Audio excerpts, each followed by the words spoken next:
This is also the first time Colin had ever met Doris. He had to admit that Doris was a very stunning and alluring young lady. She was about 27 or 28 years of age with a slender yet curvy body figure, captivating appearance, and a very mature and honorable manner. Sitting down in front of Doris' desk, Colin started, "I will not come into the office often, so I would like you to continue looking over the company on my behalf. In addition, please do not disclose my identity to the public." Doris was aware that Mr. West, who was sitting in front of her now, came from the extraordinary West family. For a prominent family like theirs, Emgrand Group was nothing but a mediocre business, so it was normal for him not to manage it himself. Hence, she quickly said, "Sure, Mr. West, just tell me if you need anything, I'll be at your service." At this moment, a secretary knocked on the door and said, "Miss Young, a man called Graham Wells and his fiancée are here to see you." Doris said instantly, "I'm seeing a VIP now, let them wait." Colin asked, "Do you know Graham Wells?" "Mr. Wells's family is one of our partners and several of their major projects are linked to our company. They have said that they will be here to see me, they have been here several times too." Colin uttered in a cold voice, "From now on, Emgrand Group will no longer have any business dealings with the Wells family. Halt all ongoing and preparatory projects. If the Wells family still earns a dime from our company, I don't need you as our vice-chairman." Doris startled in shock for a while, figuring that someone from the Wells family must have offended the man. So, she nodded vigorously and exclaimed, "Mr. West, don't worry, I'll now order my staff to stop all collaboration with the Wells family." Colin nodded satisfyingly and said, "Tell them that Emgrand Group has no interest in collaborating with lowly garbage, then ask the guards to kick them out." Outside the office, Graham and Winona were waiting anxiously. The Wells family had always wanted to be the key players in the collaboration with Emgrand Group, so he hoped that he could build a good relationship with Doris Young and thus bring the family closer to the connection. However, the least expected thing happened. Ms. Young's secretary approached them with several guards. Graham asked in confusion, "Hi, may I know if Miss Young is available to see us now?"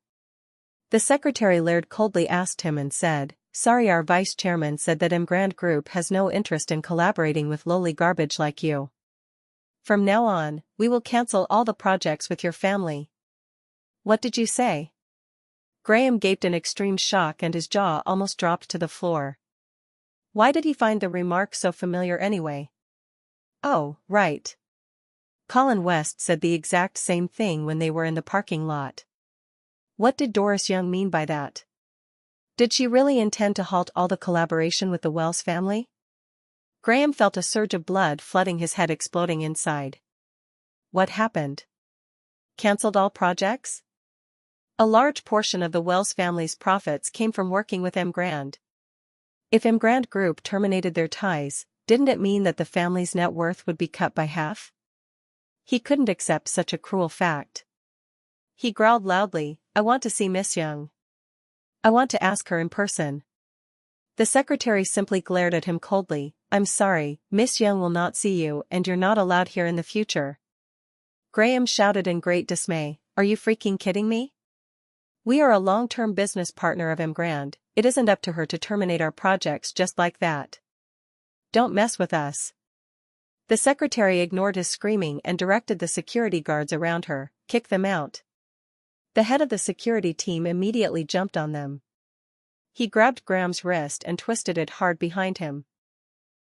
Graham held in pain and Captain Cooper snorted coldly, "Hurry up and get out of here. If you dare make a scene at Emgrand Group, I'll break you in half. You're just a security guard, how dare you raise your voice at me? Do you know who I am?" Captain Cooper gave him a slap across his face instantly and shouted, "What are you in the face of Emgrand Group?" Graham felt his face burning from the slap. He was about to burst in fury when his phone suddenly rang. It was his father. When he answered the call, a serious roar echoed from the other end of the line. "You bastard! What did you do? Emgrand Group wants to terminate all projects with us.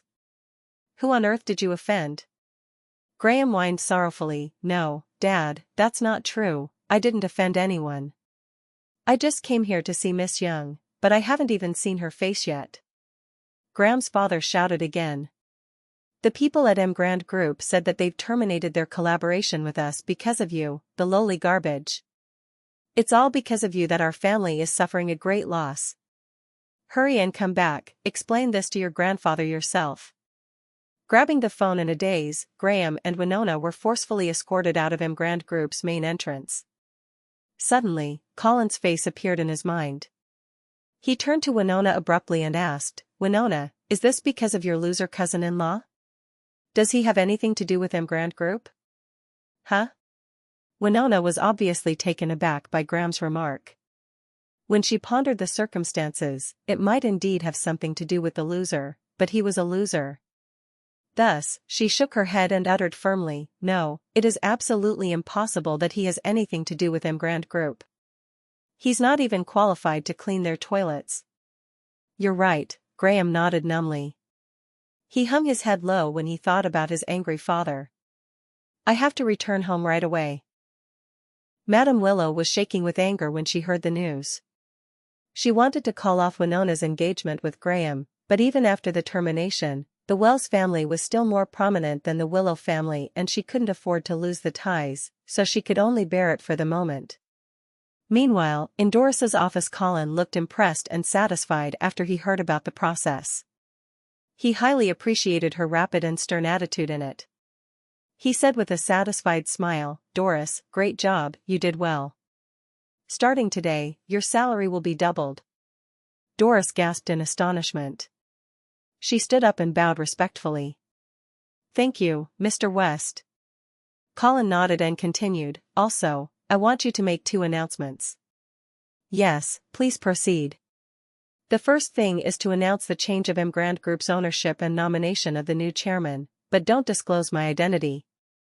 Just say that he is one Mr. West.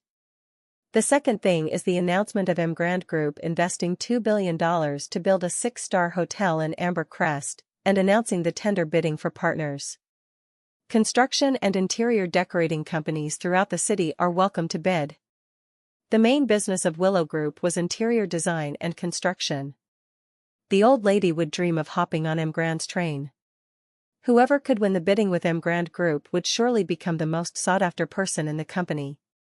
Now that he owned Emgrand Group, he could offer his wife some sweet deals.